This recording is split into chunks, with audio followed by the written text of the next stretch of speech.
ស្រីបងប្អូនថ្ងៃនេះប្រហែល NPE ទាំងយប់ហ្នឹងហើយបងប្អូនតាមការស្រាវជ្រាវរបស់ខ្ញុំខ្លះ D ក៏យើងអាចរុំដុំបញ្ចេញចេះក៏បានដែរ AB ក៏យើងអាចរុំបញ្ចេញដុំបញ្ចេញចេះក៏បានដែរបងប្អូនហ្នឹងអំភ្លីមីក្រូខ្ញុំ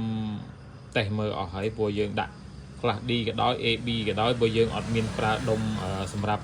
ច្រោះសំឡេងឲ្យវាផ្លោងបានឆ្ងាយឬក៏ស្រឡះនោះទេគឺអត់បានឆ្ងាយបងប្អូនអត់ព្រោះចង់និយាយថាវាលឺចេះលឺតែគាត់ថាវាបាន1គីឡូដីអញ្ចឹងណាដល់ពេលយើងដើរផុតពី1គីឡូដីទៅគឺបាត់អញ្ចឹងណាអញ្ចឹងវាអត់សូវផ្លោងទេបើកាលណាដែលយើងធ្វើដុំបញ្ចេញទៅមីក្រូនេះមួយទៀតអាហ្នឹងដូចជាដុំច្រោះ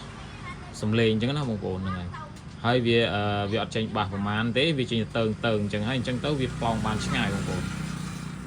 AB ក៏យើងអាចរុំបានដែរនេះខ្ញុំដាក់ AB ទេបងប្អូននេះរុំបញ្ចេញបានដូចគ្នាហើយខ្លះ D ក៏បានដូចគ្នាដែរហ្នឹងហើយបងប្អូនជាងណាចង់ដឹងថារុំរបៀបបញ្ចេញទៅដុំមួយទៀតដើម្បីឲ្យវាចោះសំឡេងបំពងបានឆ្ងាយហើយស្រឡះនោះបងប្អូនអាចឆាតឬក៏ comment សួរខ្ញុំបានហ្នឹងហើយក្រោយនេះទៅគឺខ្ញុំដាក់ដុំមួយដែលច្រោះឲ្យវាបានឆ្ងាយហើយស្រឡះហើយបងប្អូនព្រោះឯកាលណាដែលយើងដាក់ direct ពីមុនមកលឺខ្លាំងដូចគ្នាបងប្អូនបានដូចគ្នាក៏ប៉ុន្តែវាផ្លោងអត់សូវបានឆ្ងាយអញ្ចឹងណានឹងហើយជាការពិសោធន៍មើលរបស់ខ្ញុំអានេះគឺផ្លោងបានឆ្ងាយបងប្អូនមួយទៀតរបៀបប្រើហ្នឹងបងប្អូនវាមាន4អូម8អូម16អូមបើសិនជាបងប្អូនប្រើមីក្រូតែ2អាហ្នឹងយើងប្រើ4អូមហ្នឹងហើយបើសិនបងប្អូនប្រើមីក្រូ4គឺបងប្អូនត្រូវប្រើ16អូម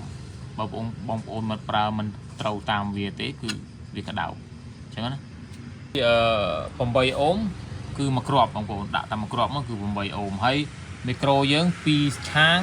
កកូតវា2បងប្អូនតបោកដកគឺវាបាន4អូមហើយតែបើសិនជា4បងប្អូនត្រូវទៅតធ្វើម៉េចឲ្យបាន16អូមហ្នឹងហើយនៅពេលដែលបងប្អូនចង់ដឹងថាតល្មិចបាន16អូមចាំបងប្អូនឆាតមកហ្នឹងហើយចាំខ្ញុំប្រាប់ពីរបៀបត